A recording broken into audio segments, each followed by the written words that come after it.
My daughter said the basement was temporary. 3 weeks later, I heard a realtor's voice upstairs, calmly pricing the house I paid for, room by room.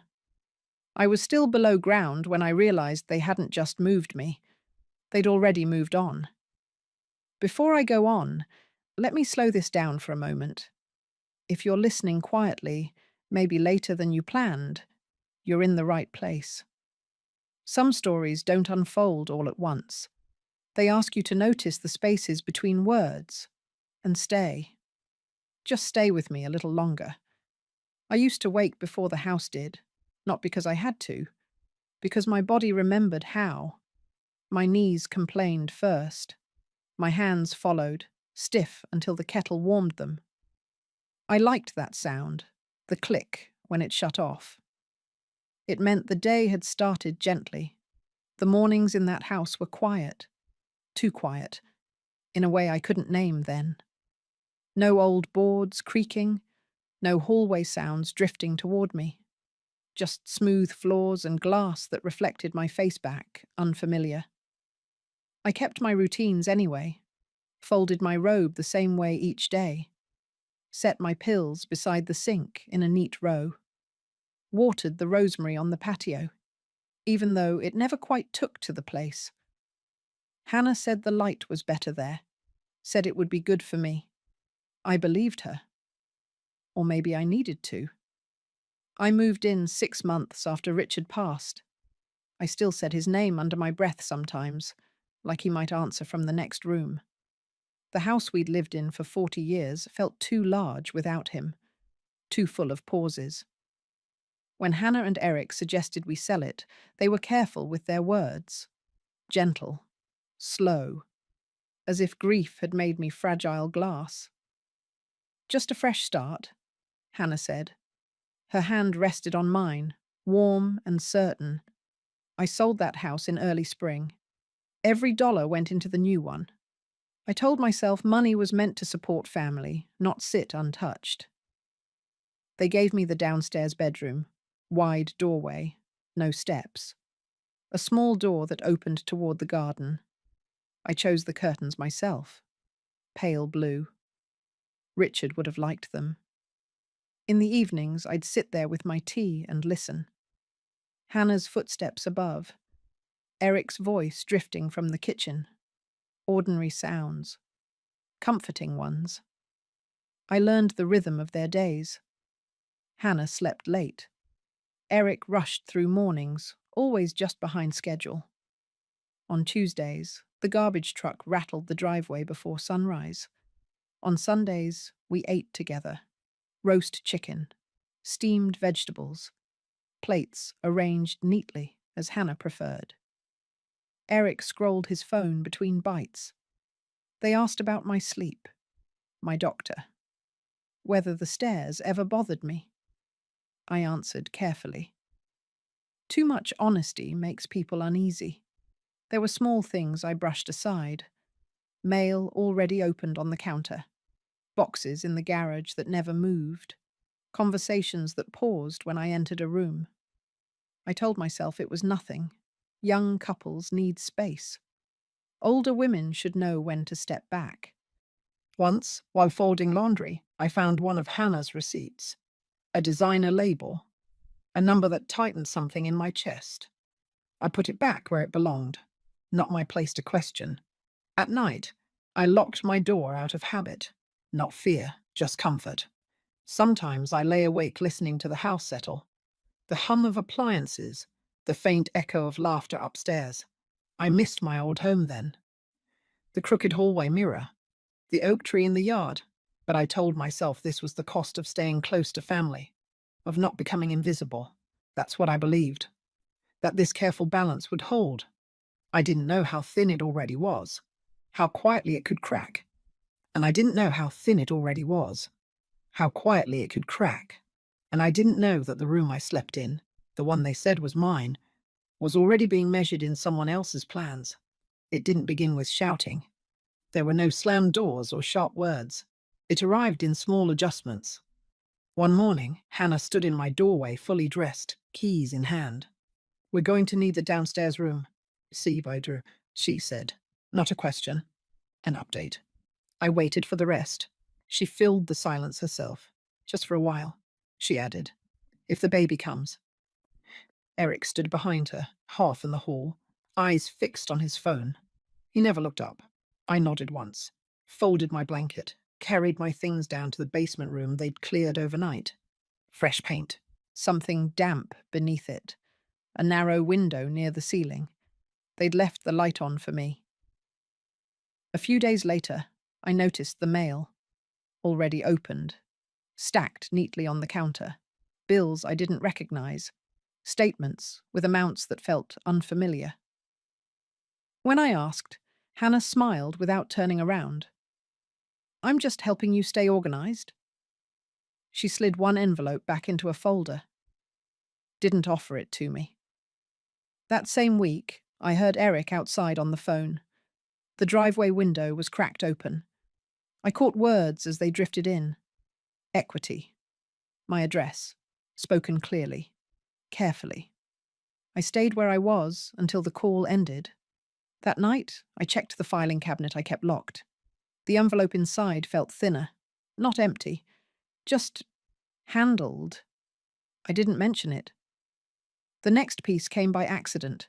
I was carrying laundry upstairs when I heard voices in the kitchen. Low, intentional, not meant to travel far. The appraisal came back higher, Eric said. Good, Hannah replied. That gives us room. For what? He asked. A pause, a chair sliding back. For options, she said. Don't make it complicated. I stepped back quietly, took the basket downstairs, left the clothes unfolded. A few mornings later, a man knocked on the door. Polo shirt, clipboard, polite smile. I'm here to take measurements, he said. For what? I asked. He checked the address. My address. Preliminary listing, he said. Won't take long. Hannah appeared behind me before I could say anything else. There's been a misunderstanding, she said smoothly. To him, not to me. She closed the door gently, then turned toward me.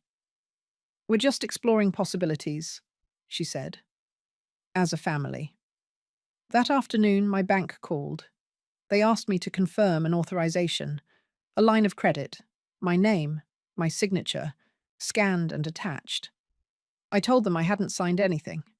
There was a pause, typing. They said they'd note the file, said someone would follow up. That evening, Hannah brought soup downstairs, set it carefully on the table. You should rest more, she said. You've seemed tired. I watched her straighten the placemat, align the spoon. After she left, I noticed the lock on my door had been changed. A new key waited on the dresser. Eric avoided my eyes after that. Hannah didn't. She started using phrases like transition and long-term care. Left brochures on the counter. Spoke as if decisions were already finished. The last piece came folded inside a folder I wasn't meant to see. A draft agreement. My name typed neatly at the top. Language about occupancy, limitations, transfer authority. I didn't read the whole thing. I didn't need to. I closed the folder, returned it exactly where it had been. Then I went downstairs, sat on the edge of the bed, listened to the house settle above me. That night, I opened my safe, took out the one document I'd never mentioned. And for the first time since Richard died, I stopped telling myself this was a misunderstanding. The days after that moved quietly, almost politely. Nothing dramatic changed. That was the hardest part. I learned how easily a person can fade without leaving a mark. Mornings passed without questions. No one asked how I'd slept. The coffee pot was empty by the time I came upstairs. My mug, the old one with the chipped rim, had been moved, placed on a higher shelf, out of reach. I noticed. I didn't mention it. I adjusted. That's something women my age learn early. I relearned the rhythm of the house from below. when the pipes groaned, when the front door opened twice because Eric forgot something. I kept my door closed more often, not to send a message. It was simply quieter that way.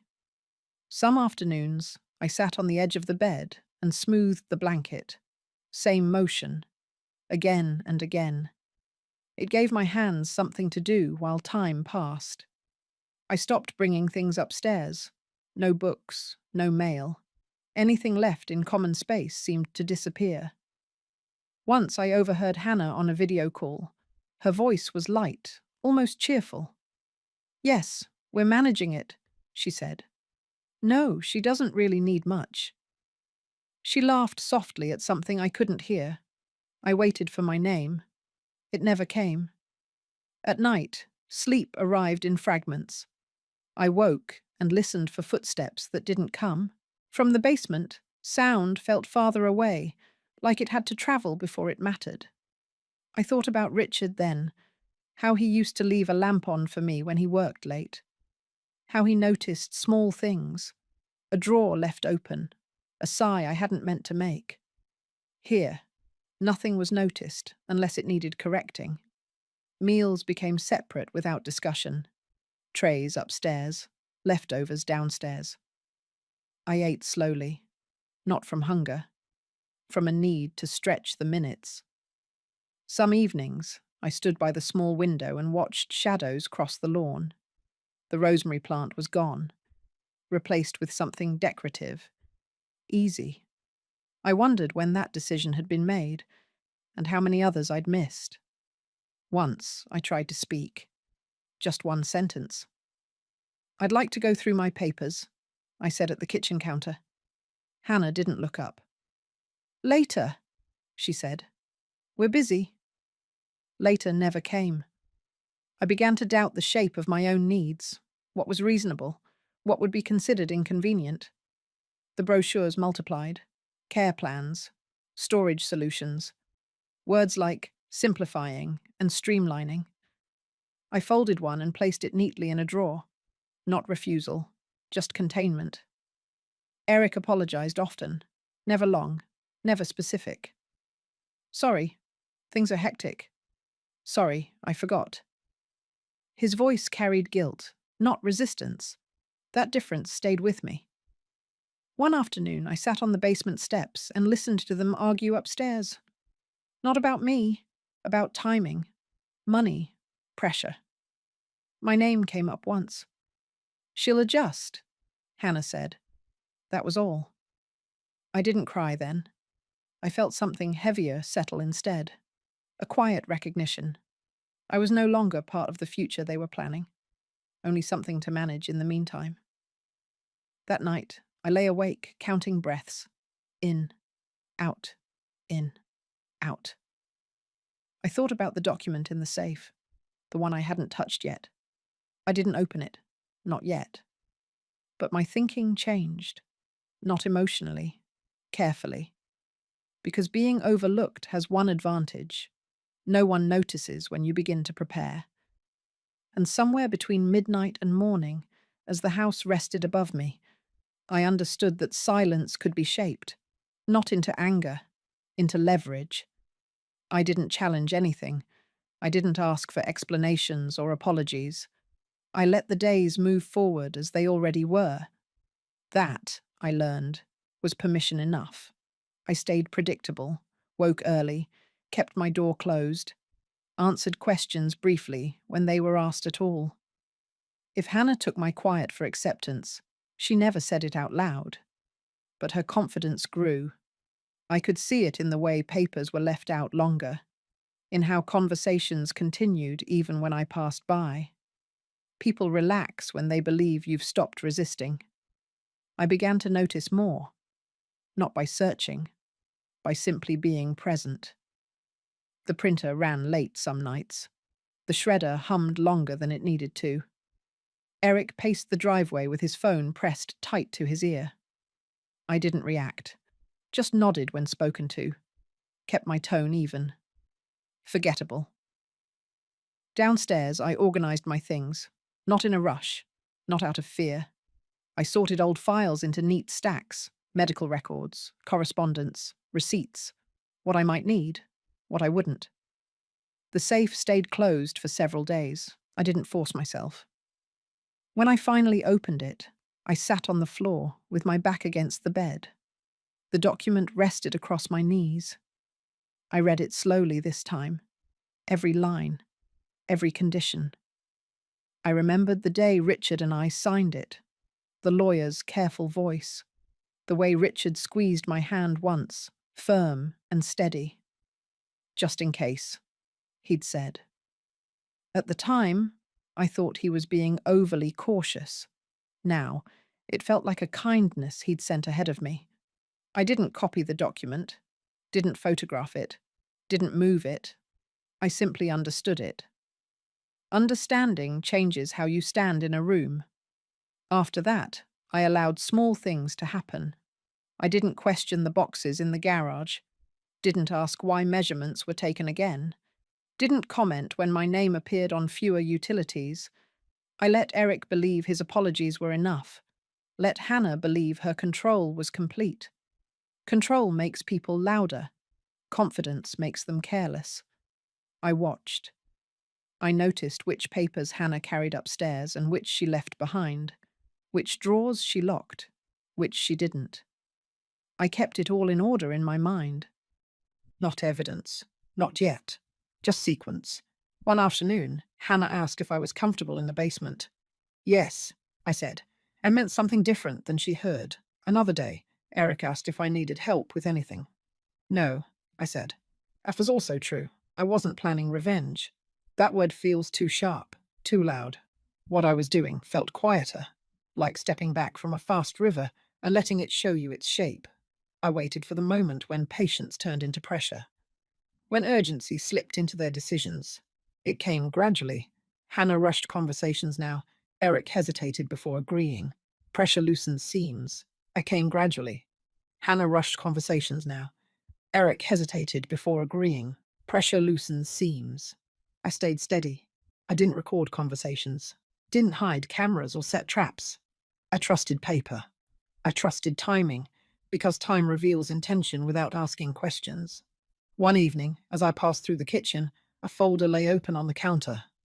I glanced. No more than that. Later downstairs, I wrote 3 dates on a notepad. Nothing else. I tore the page out. Folded it once. Placed it inside my purse. That night, I slept without counting breaths. Not because I felt safe, because I felt aligned. I wasn't pushing anything forward. I wasn't pulling it back. I wasn't pushing anything forward. I wasn't pulling it back. I was letting things move toward their natural consequence. And in that quiet allowance, as the house continued above me, I understood something important. Sometimes preparation isn't about action at all. It's about knowing exactly when to stop pretending you don't see what's coming. It happened on a weekday morning. Nothing dramatic. No raised voices. The house was still when I came upstairs. Boxes lined the hallway, labeled in thick black marker. The kitchen table held a folder I recognized without touching it. I filled the kettle, waited for it to finish. When Hannah walked in, she stopped short. Not because I was there, because I was sitting at the table. Eric followed a moment later. His eyes went first to the folder, then to me. I didn't speak. I slid a single page across the table. Not the whole document. Just the page that mattered. Hannah picked it up, read halfway. Then again, slower. Her expression didn't collapse. Hannah picked it up, read halfway. Then again, slower. Her expression didn't collapse. It tightened. Eric leaned closer. Read the bottom line twice. No, he said quietly. Not to me. To the paper. I waited. Hannah turned the page over, as if the answer might be there. It wasn't. She asked where I'd gotten it. I didn't answer. She said there had to be a mistake. I stayed still. Eric pulled out their draft agreement. Compared the language. The air shifted. Not loudly. Just enough to be felt. A knock came at the door. The realtor stood there with his clipboard. Polite. Professional. Hannah moved quickly, intercepting him in the entryway. Her voice dropped. Urgent. I'm sorry, he said. louder than she wanted. I was told the authorization was void. Eric closed his eyes. The phone rang on the counter. The bank, Eric answered. Listened. Nodded once. Yes, he said. I understand. When he hung up, he didn't look at Hannah. He looked at me. What does this mean? He asked. I folded my hands. It means, I said evenly, the house isn't available to be listed, transferred, or leveraged.